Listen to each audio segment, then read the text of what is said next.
राजा महाना का न्याय। बहुत समय पहले एक राज्य में राजा महाना का राज था। राजा महाना अपनी बुद्धिमानी और न्यायप्रियता के लिए प्रसिद्ध थे। उनका राज्य खुशहाल था और प्रजा उनसे बहुत प्यार करती थी। लोग उन्हें न्याय का देवता मानते थे क्योंकि वे हमेशा सच का साथ देते थे। लेकिन एक दिन कुछ ऐसा हुआ जिसने पूरे राज्य को हिलाकर रख दिया। एक दिन राज्य के मुख्य बाजार में एक बहुमूल्य हीरे की चोरी हो जाती है। यह हीरा राज्य का सबसे कीमती खजाना था, जिसे राजा महाना ने सालों से संभाल कर रखा था। चोरी की खबर से पूरे राज्य में हड़कंप मच जाता है। राजा महाना इस घटना से बहुत दुखी होते हैं और तुरंत अपने सबसे विश्वास पात्र सिपाही वीरभद्र को जांच का आदेश देते हैं। वीरभद्र अपनी सेना के साथ जांच शुरू करता है और कुछ दिनों में उसे 3 संदिग्ध मिलते हैं, एक व्यापारी, एक साधु और एक गरीब किसान। ये तीनों ही राजा के दरबार में पेश किए जाते हैं। तीनों ही अपनी अपनी सफाई देते हैं, लेकिन कोई भी अपना अपराध कबूल नहीं करता। राजा महाना को यह देखकर और भी चिंता होती है कि उनमें से एक व्यक्ति झूठ बोल रहा है, पर किसे दोषी ठहराया जाए ये समझ नहीं आता। राजा महाना को एक योजना सूझती है। वे घोषणा करते हैं कि तीनों संदिग्धों को 3 बर्तन दिए जाएंगे, जिनमें एक एक छोटा पौधा लगा हुआ है। राजा महाना कहते हैं, इन पौधों को 3 दिन तक पानी देना और देखभाल करना।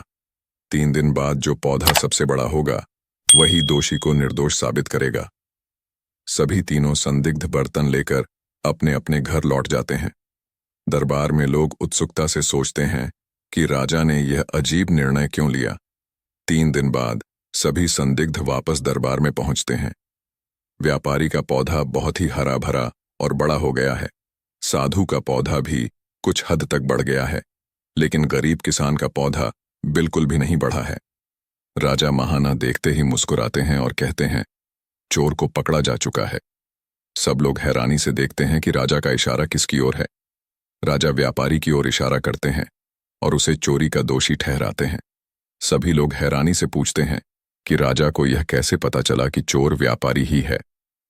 राजा मुस्कुराते हुए कहते हैं, मैंने तुम तीनों को जो बर्तन दिए थे उनमें पौधे नहीं बल्कि केवल सूखी मिट्टी थी।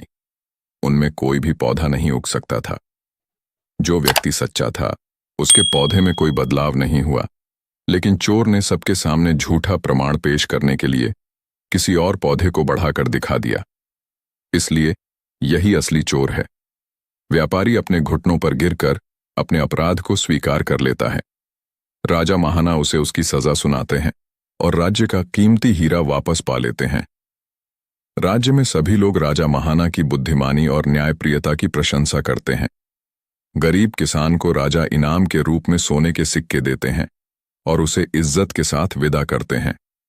राजा महाना का न्याय सबके दिलों में बस जाता है और प्रजा अपने राजा पर गर्व महसूस करती है। इस तरह राजा महाना ने अपनी सूझबूझ से न सिर्फ चोर को पकड़ लिया, बल्कि राज्य में न्याय और सच्चाई का संदेश भी फैलाया। यह कहानी हमें सिखाती है कि सत्य की राह पर चलने वाले को कभी डरने की आवश्यकता नहीं होती और जो झूठ बोलता है उसकी सच्चाई एक दिन जरूर सामने आती है।